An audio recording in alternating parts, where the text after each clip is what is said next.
Chapter 12. They who believe in the influences of the stars over the fates of men are, in feeling at least, nearer the truth than they who regard the heavenly bodies as related to them merely by a common obedience to an external law. All that man sees has to do with man. Worlds cannot be without the intermundane relationship. The community of the center of all creation suggests an interradiating connection and dependence of the parts, else a grander idea is conceivable than that which is already embodied. The blank, which is only a forgotten life lying behind the consciousness, and the misty splendor, which is an undeveloped life lying before it, may be full of mysterious revelations of other connections with the worlds around us than those of science and poetry. No shining belt or gleaming moon, no red and green glory in a self-encircling twin star, but has a relation with the hidden things of a man's soul, and, it may be, with the secret history of his body as well. They are portions of the living house wherein he abides. Through the realms of the monarch's son creeps a world whose course had begun, on a weary path with a weary pace, before the earth sprang forth on her race. But many a time the earth had sped, around the path she still must tread, ere the elder planet, on leaden wing, once circled the court of the planet's king. There, in that lonely and distant star, the seasons are not as our seasons are, but many a year hath autumn to dress the trees in their matron loveliness. As long hath old winter in triumph to go o'er beauties dead in his vaults below, and many a year the spring doth wear, combing the icicles from her hair. And summer, dear summer, hath years of June, with large white clouds and cool showers at noon, and a beauty that grows to a weight like grief, till a burst of tears is the heart's relief. Children born when winter is king may never rejoice in this hoping spring, though their own heart buds are bursting with joy, and the child hath grown to the girl or boy, but may die with cold and icy hours, watching them ever in place of flowers, and some who wake from their primal sleep, when the sighs of summer through forests creep, live and love and are loved again, seek for pleasure and find its pain, sing to their last, their forsaken sleeping, the same sweet odors around them creeping. Now the children there are not born as the children born in worlds nearer to the sun, for they arrive no one knows how.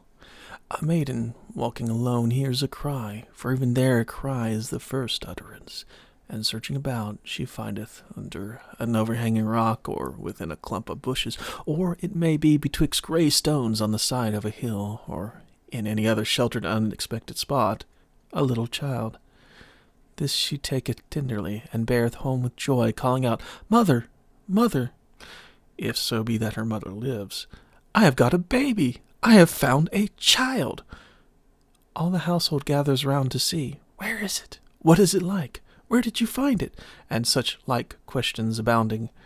And thereupon she relates the whole story of the discovery, for by the circumstances, such as the season of the year, time of the day, condition of the air, and such like, and especially the peculiar and never repeated aspect of the heavens and earth at the time, and the nature of the place of shelter wherein it is found, is determined, or at least indicated, the nature of the child thus discovered.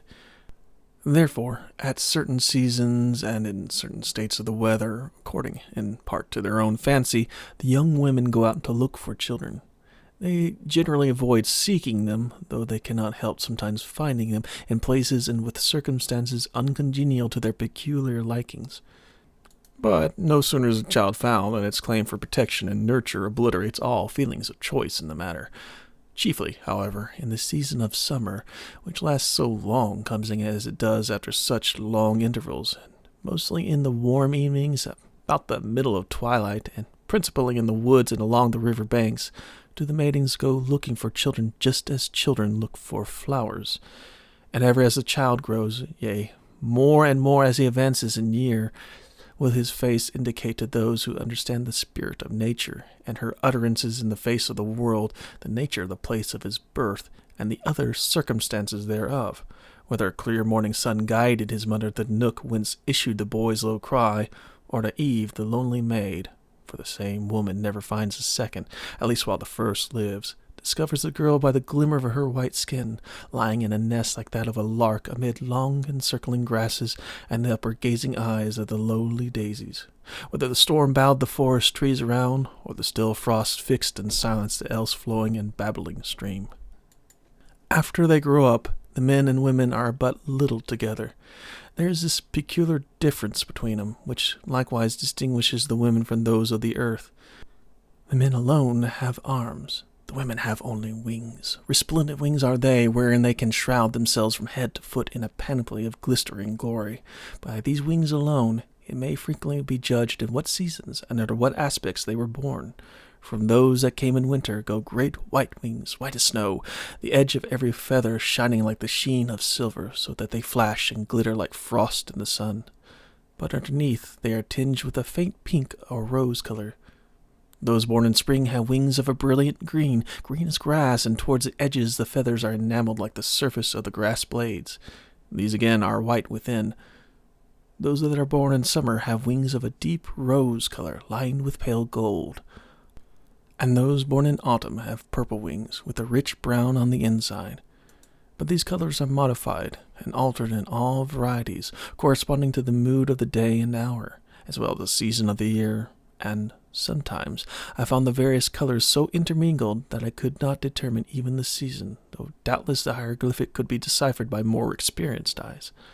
One splendor in particular, I remember, wings of deep carmine, with an inner down of warm gray on a form of brilliant whiteness. She had been found as the sun went down through a low sea fog, casting crimson along a broad sea path into a little cave on the shore, where a bathing maiden saw her lying. But though I speak of sun and fog, and sea and shore, the world there is in some respects very different from the earth wherein men live. For instance, the waters reflect no forms. To the unaccustomed eye they appear, if undisturbed, like the surface of a dark metal, only the latter would reflect indistinctly, whereas they reflect not at all, except light which falls immediately upon them. This has a great effect in causing landscapes to differ from those on the earth. On the stillest evening, no tall ship on the sea sends a long wavering reflection almost to the feet of him on the shore. The face of no maiden brightens at its own beauty in a still forest well. The sun and moon alone make a glitter on the surface. The sea is like a sea of death, ready to engulf and never to reveal, a visible shadow of oblivion. Yet the women sport in its waters like gorgeous seabirds. The men more rarely enter them, but on the contrary, the sky reflects everything beneath it as if it were built of water like ours. Of course, from its concavity there is some distortion of the reflected objects, yet wondrous combinations of form are often to be seen in the overhanging depth. And then it is not shaped so much like a round dome as the sky of the earth, but more of an egg shape, rises to a great towering height in the middle, appearing far more lofty than the other. When the stars come out at night, it shows a mighty cupola, fretted with golden fires, wherein there is room for all tempests to rush and rave. One evening in early summer, I stood with a group of men and women on a steep rock that overhung the sea. They were all questioning me about my world and the ways thereof. In making reply to one of their questions, I was compelled to say that children are not born in the earth as with them. Upon this I was assailed with a whole battery of inquiries, which at first I tried to avoid, but at last I was compelled, in the vaguest manner I could invent, to make some approach to the subject in question. Immediately a dim notion of what I meant seemed to dawn in the minds of most of the women. Some of them folded their great wings all around them, as they generally do when in the least offended, and stood erect and motionless. One spread out her rosy pinions and flashed from the promontory into the gulf at its foot.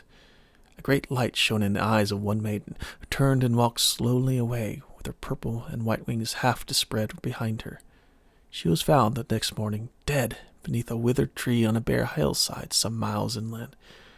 They buried her where she lay, as is their custom, for before they die they instinctively search for a spot like the place of their birth. Having found one that satisfies them, they lie down, fold their wings round them if they be women, or cross their arms over their breast if they are men, just as if they're going to sleep, and so sleep indeed. The sign or cause of coming death is an indescribable longing for something, they know not what, which seizes them and drives them into solitude, consuming them within till the body fails. When a youth and a maiden look too deep into each other's eyes, the longing seizes and possesses them, but instead of drawing near to each other, they wander away, each alone into solitary places, and die of their desire. But it seems to me that thereafter they are born babes upon our earth, where, if, when grown, they find each other, it goes well with them. If not, it will seem to go ill. Of this I know nothing. When I told them that the women of the earth had not wings like them, but arms, they stared, and said how bold and masculine they must look, not knowing that their wings, glorious as they are but undeveloped arms. But see the power of this book, that while recounting what I can recall of its contents, I write as if myself had visited the far-off planet, learned its ways and appearances, and conversed with its men and women. And so, while writing, it seemed to me that I had. The book goes on with the story of a maiden who, born at the close of autumn and living in a long to endless winter, set at last to find the regions of spring, for, as in our earth the seasons are divided over the globe. It begins something like this. She watched them dying for many a day, dropping from off the old trees away, one by one, or else in a shower, crowding over the withered flower. For as they had done some grievous wrong, the sun that had nursed them and loved them so long grew weary of loving, and, turning back, hastened away on his southern track, and helplessly hung each shriveled leaf, faded away with an idle grief. And the gust of wind, sad autumn sighs, mournfully swept through the families, casting away with a helpless moan all that he yet may call his own, as the child, when his bird is gone forever, flingeth the cage on the wandering river. And the giant trees, as bare as death, slowly bowed to the great wind's breath, and groaned while trying to keep from growing amidst the young trees bending and moaning. And the ancient planet's mighty sea was heaving and falling most restlessly. The tops of waves are broken and white, tossing about to ease their might, and the river was striving to reach the main, and the ripple was hurrying back again. Nature lived in sadness now. Sadness lived on the maiden's brow, as she watched with a fixed, half-conscious eye one lonely leaf that trembled on high, till it dropped at last from the desolate bough. Sorrow, oh sorrow, 'tis winter now. And her tears gushed forth, though it was but a leaf, for little was loose the swollen fountain of grief. When up to the lip the water goes, it needs but a drop, and it overflows.